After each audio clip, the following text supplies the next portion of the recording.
cheat on that first wife, see how far you get down the road. That's the name of my song. Here we go.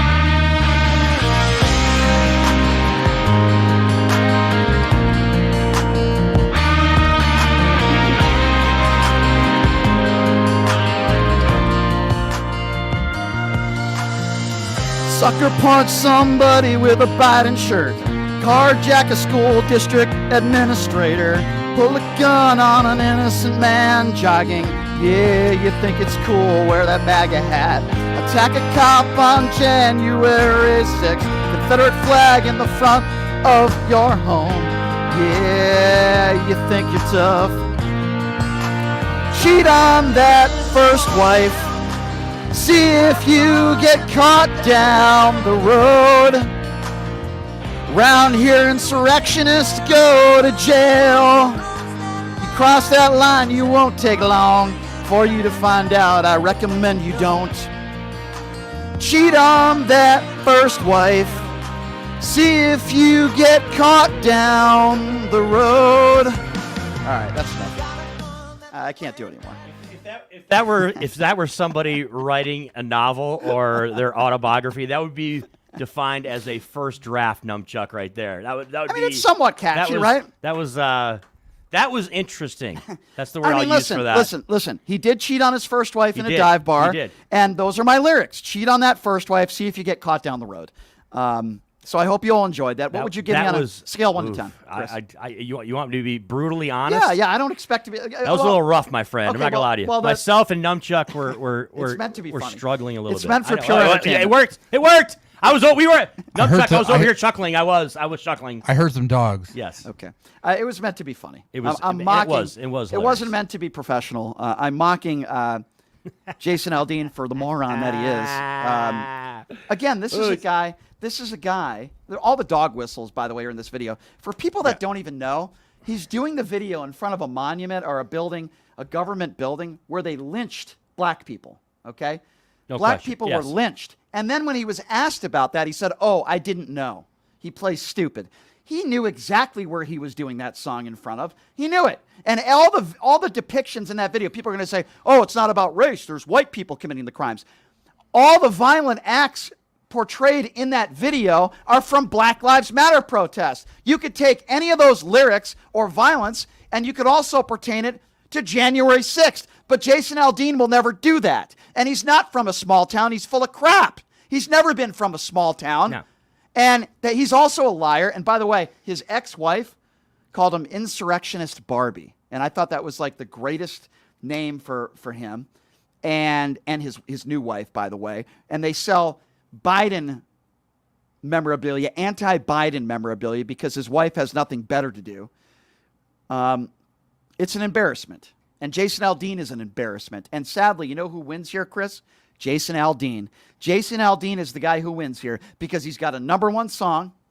Because in my personal opinion, his bass, and in no way, shape, or form am I saying that if you like country music, you must be a racist. That's not what I am saying. There are plenty of people that I respect, by the way, in the country music industry. Jason Aldean ain't one of them, okay? But Jason Aldean's bass are a bunch of middle-of-the-road white people that might be racist and might be homophobic. And this song, they love. That's why it's #1. They love it. There's a reason why CMT took it off.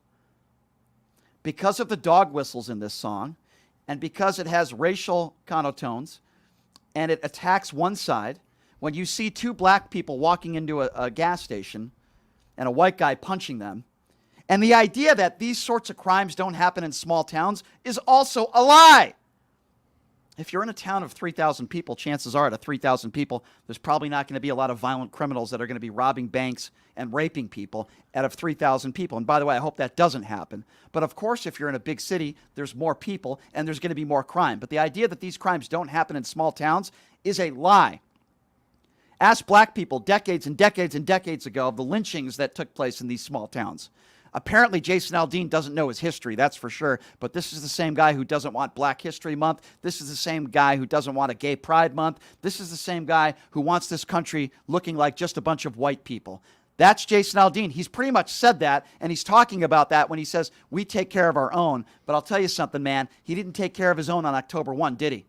He pranced off that stage, didn't even go into the microphone and give anybody direction. If you take care of your own, those were your fans on October 1. I don't blame you for what happened on October 1, but you certainly didn't try to help anybody during that very difficult, violent time. There were innocent Samaritans that saved lives that day, that were picking up bodies, that were performing CPR, the brave men and women in uniform, the cops that day. Jason Aldean pranced off that stage, backstage, into his trailer.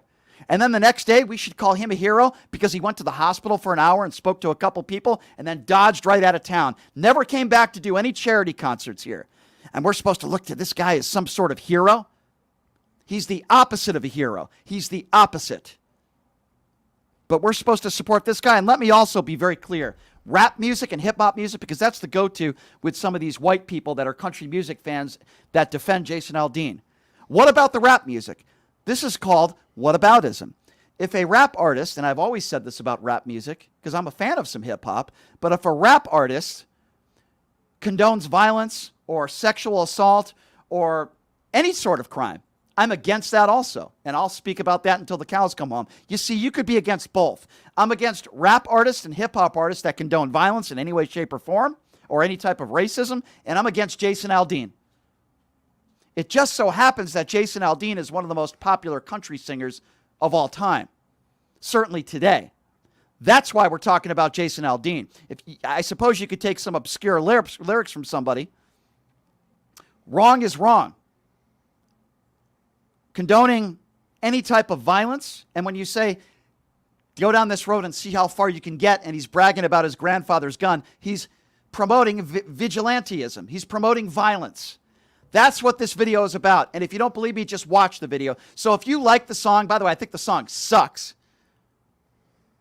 I think it's a boring song. It sucks. It's got a bunch of dog whistles in it. And there's one reason why Jason Aldean did it, and one reason only. And don't let him tell you any differently. The reason why Jason Aldean did this song was so he could make a lot of money. It's not because he cares about you. It's not because he's this small town guy. It's not because he loves America. It's because he wanted to make money. And it's working. Number to call, 702.